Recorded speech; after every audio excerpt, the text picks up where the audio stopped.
আসসালামু আলাইকুম প্রিয় দর্শক, সবাই কেমন আছেন? প্রতিদিনের মতো চলে আসলাম এই মুহূর্তের আজকের 15 জুন 2026 রোজ সোমবারের খুবই গুরুত্বপূর্ণ ঝড় বৃষ্টি, বন্যা, বজ্রবৃষ্টি, নিম্নচাপ ও ঘূর্ণিঝড়ের আবহাওয়ার সংবাদ নিয়ে। ইতিমধ্যেই ক্যালেন্ডারের পাতায় শুরু হয়ে গেছে বর্ষাকাল, তবে এখনো পর্যন্ত দেখা মিলছে না কাঙ্ক্ষিত মেঘবৃষ্টির। এমন আবহাওয়া পরিস্থিতিতে অবশেষে মেঘবৃষ্টি নিয়ে স্বস্তির বার্তা দিল বাংলাদেশ আবহাওয়া অধিদপ্তর। আগামী 19 জুন হতে 29 জুন দেশের মধ্যে ধেয়ে আসছে বর্ষা মৌসুমের প্রথম বৃষ্টি বলাই রিমঝিম। আবহাওয়া অধিদপ্তরের পূর্বাভাস মতে 20 থেকে 22 জুনের মধ্যেই দেশের 8 বিভাগের ওপর দিয়েই শুরু হতে পারে ভারী থেকে অতি ভারী বর্ষণ। টানা ভারী বৃষ্টির কারণে দেশের উত্তর পূর্বাঞ্চলে দেখা দিতে পারে আকস্মিক ভয়াবহ বন্যার, এমনটাই জানাচ্ছেন আবহাওয়াবিদেরা। তো প্রিয় দর্শক, আজ এবং আগামী এক সপ্তাহ বাংলাদেশের 8 বিভাগের 64 জেলা, ভারতের পশ্চিমবঙ্গ, আসাম, মেঘালয়, ত্রিপুরা ও মিজোরাম রাজ্যের কোন কোন জেলাগুলিতে আবহাওয়া কেমন থাকতে পারে, কি জানা যাচ্ছে ইউরোপিয়ান আমেরিকান রাডারগুলো থেকে জানিয়ে দেব। অবশ্যই ভিডিওটি শেষ পর্যন্ত দেখতে থাকুন। কে কোন জেলা থেকে দেখছেন কমেন্ট করে জানিয়ে দিন। প্রতিনিয়ত আবহাওয়ার খবর পেতে অবশ্যই আমাদের ইউটিউব চ্যানেলটিকে সাবস্ক্রাইব করে রাখুন। প্রিয় দর্শক, প্রতিদিনের মতো আমরা সরাসরি এ পর্যায়ে চলে আসলাম ইউরোপিয়ান আবহাওয়ার পূর্বাভাস মডেল রাডারের কৃত্রিম ভূ উপগ্রহ চিত্রে। তো আজকের আবহাওয়ার পূর্বাভাসে দেখতে পাচ্ছি এই মুহূর্তে দেশের 8টি বিভাগের ওপর দিয়েই সক্রিয় হয়েছে দক্ষিণ পশ্চিম মৌসুমী বায়ু। এজন্য দেশের অধিকাংশ জেলার ওপর দিয়ে এই মুহূর্তে আকাশে মেঘের উপস্থিতি অনেকটাই বেশি রয়েছে।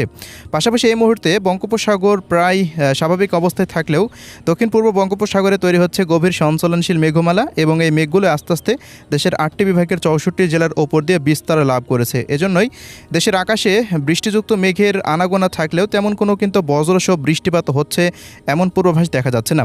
তবে এর মধ্যেও আজ রাতের মধ্যে রংপুর, ময়মনসিংহ ও সিলেট বিভাগের বেশ কিছু অঞ্চলের ওপর দিয়ে বিক্ষিপ্ত বজ্রসহ বৃষ্টিপাত হতে পারে বলে জানিয়েছে বাংলাদেশ আবহাওয়া অধিদপ্তর। এছাড়া রাজশাহী, ঢাকা, খুলনা, বরিশাল এই সমস্ত অঞ্চলগুলোতে আকাশটা স্বাভাবিক অবস্থায় থাকতে পারে। চট্টগ্রাম, ত্রিপুরা অঞ্চলগুলোতেও আবহাওয়া স্বাভাবিক থাকতে পারে। পশ্চিমবঙ্গেরও সবকটি জেলার আকাশটা প্রায় পরিষ্কার অবস্থায় আমরা এই মুহূর্তে দেখতে পাচ্ছি। তো প্রিয় দর্শক, এবার আমরা জানিয়ে দিচ্ছি সোমবার 15 জুনের জেলাভিত্তিক আবহাওয়ার পূর্বাভাস। তো শুরুতে জানিয়ে দিব রংপুর বিভাগের আবহাওয়া পরিস্থিতি। আমরা দেখতে পাচ্ছি সকাল থেকে রাত 12টা পর্যন্ত রংপুর বিভাগের সবকটি জেলার উপর দিয়ে বৃষ্টিবাহী মেঘের আনাগোনা অনেকটা বেশি থাকতে পারে দেশের অন্যান্য 7 বিভাগের তুলনায়। রংপুর বিভাগের রংপুর, দিনাজপুর, ঠাকুরগাঁও, পঞ্চগড়, নীলফামারী, লালমনিরহাট, কুড়িগ্রাম ও গাইবান্ধা জেলার অধিকাংশ স্থানের ওপর দিয়ে বিক্ষিপ্ত বজ্রসহ বৃষ্টিপাতের আশঙ্কা রয়েছে। পাশাপাশি তীব্র ভ্যাপসা গরমও কিন্তু এই অঞ্চলগুলোতে থাকতে পারে। এদিকে ময়মনসিংহ, শেরপুর, জামালপুর, নেত্রকোনা, বাহাদুরাবাদ, ফুলপুর, তারাকান্দা, কেন্দুয়া, নালিতাবাড়ি, মাদান, ভালুখাই অঞ্চলগুলোর ওপর দিয়ে বিক্ষিপ্ত বৃষ্টিপাতের আশঙ্কা রয়েছে।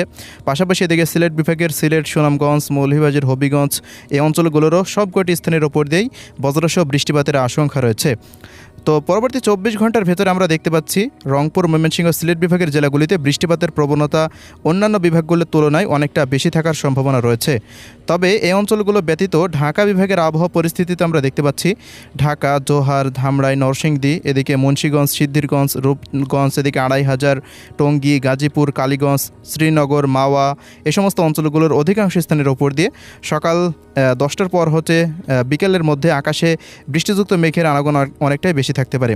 এছাড়াও এদিকে মুন্সিগঞ্জ, নারায়ণগঞ্জ, নরসিংদী, কটিয়াদি, কিশোরগঞ্জ, এদিকে গাজীপুর, টাঙ্গাইল, কালীহাটি, বাংশাইল, নগরপুর, শিবালয়, পাংশা, রাজবাড়ী, মানিকগঞ্জ, ফরিদপুর, এদিকে শরীয়তপুর, মাদারীপুর, গোপালগঞ্জ, টঙ্গীপাড়া এই সমস্ত অঞ্চলগুলোর অধিকাংশ স্থানের ওপর দিয়েই আকাশে মেঘের উপস্থিতি অনেকটাই বেশি থাকতে পারে সোমবারের দিন। তবে বজ্রসহ ভারী বৃষ্টিপাতের তেমন কোনো আশঙ্কা করা যাচ্ছে না। এই অঞ্চলগুলোতে তীব্র যে তাপপ্রবাহ অব্যাহত রয়েছে সেটি আগামী 72 ঘন্টা পর্যন্ত চলমান থাকতে পারে। এদিকে খুলনা বিভাগের আবহাওয়া পরিস্থিতিতে দেখতে পাচ্ছি কুষ্টিয়া, মেহেরপুর, চুয়াডাঙ্গা, ঝিনাইদহ, মাগুরা, যশোর, এদিকে নড়াইল, অভয়নগর, খুলনা, সাতক্ষীরা, মংলা, বাগেরহাট, শ্যামনগর, শ্রীকান্তপুর এই সমস্ত অঞ্চলগুলোর অধিকাংশ স্থানের ওপর দিয়ে সকাল থেকে দুপুর বা বিকেল পর্যন্ত আকাশে দেখা যাচ্ছে সারাদিন আকাশটা আংশিক মেঘলা নিয়ে থাকতে পারে, তীব্র তাপপ্রবাহী অঞ্চলগুলোতে বয়ে যেতে পারে। তবে সাতক্ষীরা, খুলনা, শ্রীকান্তপুর, এদিকে শ্যামনগর, এরপর এদিকে ভারতের কলকাতা, উত্তর দক্ষিণ 24 পরগনা এই সমস্ত অঞ্চলগুলোর কোনো কোনো অঞ্চলে রাতের মধ্যে, বিকেল থেকে রাতের মধ্যে বৃষ্টিপাত হতে পারে। দর্শক, এদিকে বরিশাল বিভাগের আবহাওয়া পরিস্থিতিতে দেখতে পাচ্ছি বরিশাল, পিরোজপুর, ঝালকাঠি, বরগুনা, পটুয়াখালী, ভোলা এই সমস্ত অঞ্চলগুলোর সমস্ত স্থানের ওপর দিয়ে বৃষ্টিবাহী মেঘের আনাগোনা সবচেয়ে বেশি থাকতে পারে, কারণ সামুদ্রিক যে গভীর সঞ্চলনশীল মেঘমালা তৈরি হচ্ছে সেই মেঘগুলোই বরিশাল বিভাগের সমস্ত স্থানে প্রবেশ করতে পারে। পাশাপাশি দু এক অঞ্চলে আকস্মিকভাবে বৃষ্টিপাতের সম্ভাবনা রয়েছে। দর্শক, এদিকে চট্টগ্রাম বিভাগের আবহাওয়া পরিস্থিতিতে দেখতে পাচ্ছি ব্রাহ্মণবাড়িয়া, কুমিল্লা, হোমনা, বড়িচং, এদিকে হাজীগঞ্জ, লাকসাম, চৌমুহনী, রায়পুর, ফেনী, নোয়াখালী, লক্ষ্মীপুর, চাঁদপুর, এদিকে রয়েছে খাগড়াছড়ি, রাঙ্গামাটি, বিলাইছড়ি, রাজস্থলী, এরপর রয়েছে বান্দর বান্দরবন, কক্সবাজার, টেকনাফ, মহেশখালী, চকরিয়া, চট্টগ্রাম এই সমস্ত অঞ্চলগুলোর কোনো কোনো অঞ্চলে বিক্ষিপ্ত বজ্রসহ বৃষ্টিপাতের আশঙ্কা রয়েছে। বৃষ্টিপাতের প্রবণতা সবচেয়ে বেশি দেখা দিতে পারে বিকেল থেকে রাতের মধ্যে। তবে সারাদিন যে তীব্র ভ্যাপসা গরম এটি কিন্তু অব্যাহত থাকতে পারে চট্টগ্রাম বিভাগে।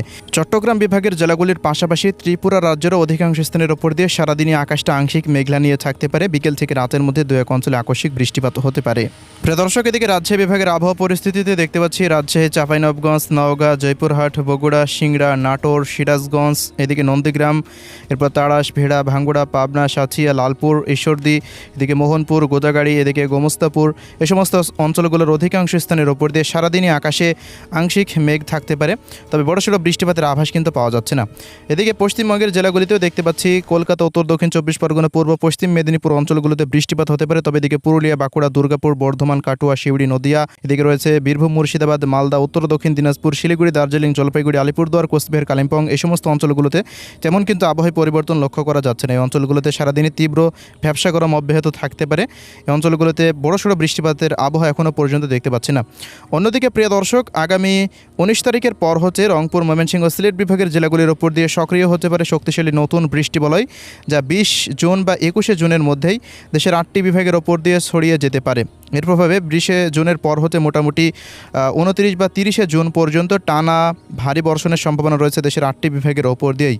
তো আমরা যদি সম্ভাব্য বৃষ্টিপাত কোথায় কেমন হতে পারে সে আপডেটটি দেখে নিই। তো এখান থেকে দেখতে পাচ্ছি রংপুর বিভাগের সর্বোচ্চ 200 মিলিমিটার, ময়মনসিংহের সর্বোচ্চ 200, সিলেট বিভাগের সর্বোচ্চ 450 মিলিমিটার পর্যন্ত ভারী বর্ষণের সম্ভাবনা রয়েছে। এছাড়া ঢাকা, রাজশাহী, খুলনা, বরিশাল, চট্টগ্রাম, পশ্চিমবঙ্গ, ত্রিপুরা রাজ্যের জেলাগুলিতে প্রায় 150 মিলিমিটার পর্যন্ত ভারী বৃষ্টিপাত হতে পারে আগামী 10 দিনের মধ্যে। তো এই ছিল আজকের আবহাওয়ার রিপোর্ট। আল্লাহ হাফেজ।